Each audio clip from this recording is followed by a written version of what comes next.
Maxine Magalona nagulantang sa DNA result ni Gail Francesca Rate, buong detalye alamin. Kamakailan nga lamang ay ipinahayag ni Maxine Magalona kasama ng kanyang mga kapatid ang kanilang naisin na makita sa personal ang umano'y kapatid nila sa labas na si Gail Francesca Rate.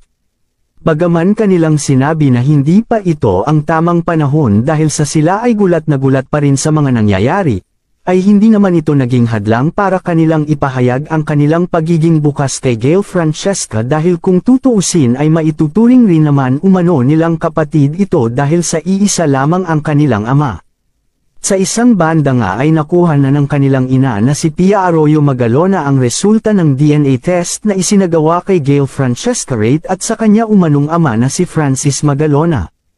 Ang proseso ng pag-usisa sa naturang DNA test ng dalawa ay mas napabilis dahil na rin lang sa tulong ng ospital na umasikaso sa naturang pagsusuri, kaya naman ay hindi na kinailangan maghintay ng matagal ng mga anak ni Francis kay Pia na sina Maxine, Sab at Elmo gayon na din sa panig nila Gail Francesca at ng kanyang ina na si Abigail Rate. Labis-labis nga ang pagkagulantang ni Maxine Magalona nang kanyang ibahagi sa kanyang Instagram ang resulta ng DNA test.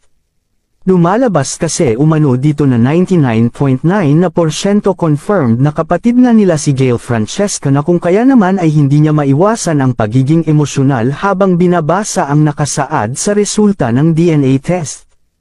Inilabas ni Maxine ang kanyang nararamdaman sa naturang video sa kanyang Instagram account habang isinasaad na siya ay nasa sabik na makilala na ang isa pa nilang kapatid kahit na sa loob ng 15 taon ay wala silang kaalam-alam patungkol dito.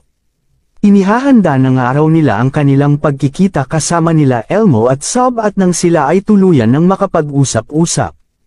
Kailan kaya nakatakdang magkita ang magkakapatid at paano nga ba nila pakikitunguhan ang ina ni Gail Francesca na si Abigail Rate? Ating alamin sa mga susunod na araw.